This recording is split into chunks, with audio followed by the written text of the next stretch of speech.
Beaucoup d'entre nous avons travaillé trop dur pour faire que nos relations au travail fonctionnent, nous adapter à des fortes charges de travail, faire notre maximum pour apporter de l'aide à nos collègues, accepter l'humeur de notre chef au quotidien, etc.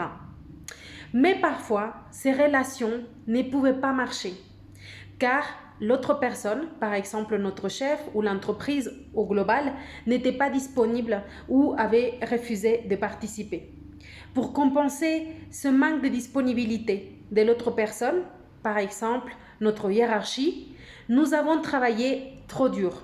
Nous avons peut-être fait tous les efforts ou la majeure partie. Cela peut masquer la situation pendant un certain temps, mais généralement on fatigue. Puis, quand on arrête de faire tous les efforts, nous réalisons qu'il n'y a pas de relation, qu'il n'y a pas de confiance, ou nous sommes déjà si fatigués qu'on s'en fiche, on perd la motivation. Faire tous les efforts dans une relation professionnelle au travail n'est pas être aimable, généreux, polyvalent, adaptable ou montrer de l'intérêt pour l'autre. C'est un comportement autodestructeur et contre-productif pour la relation. Cela crée l'illusion d'une relation qui est saine, professionnelle, alors qu'en fait, il n'y en a peut-être pas. Cela permet aussi à l'autre personne d'être irresponsable de la partie qui lui correspond. Comme cela ne répond pas à nos besoins, on se sent victime. On est d'accord que dans nos meilleures relations, nous avons tous des périodes temporaires où une personne participe plus que l'autre. C'est normal.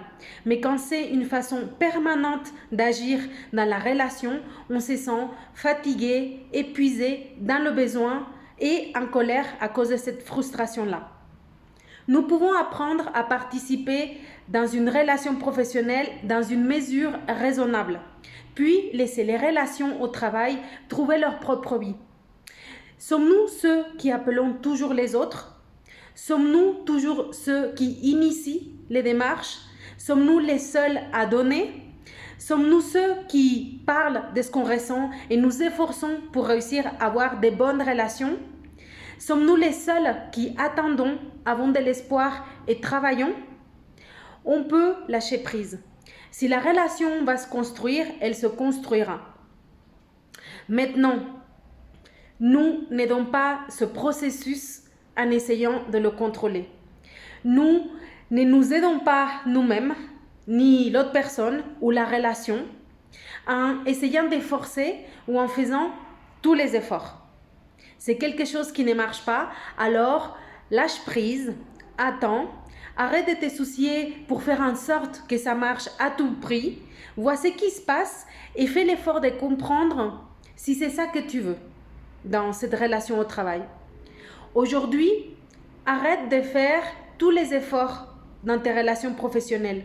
Donne-toi à toi-même et aux autres personnes le pouvoir d'exiger que les deux parties participent.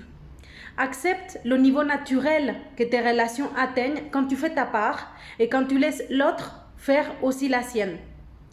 Sois sûr que tes relations atteindront leur propre niveau. Tu n'as pas à faire tous les efforts.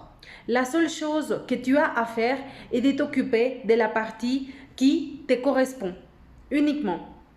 Si tu es un cadre ou ingénieur et tu as envie de trouver le métier fait pour toi et profiter des relations professionnelles saines et épanouissantes, mais que tu ne sais pas comment trouver le métier qui te correspondrait et par où commencer, je t'invite à te rendre sur mon Messenger perso. Je te mets le lien dans le descriptif et un commentaire et à écrire le mot métier pour savoir que tu veux trouver le métier fait pour toi et t'envoyer un guide pour t'expliquer quelles sont les étapes pour y arriver. À une prochaine vidéo.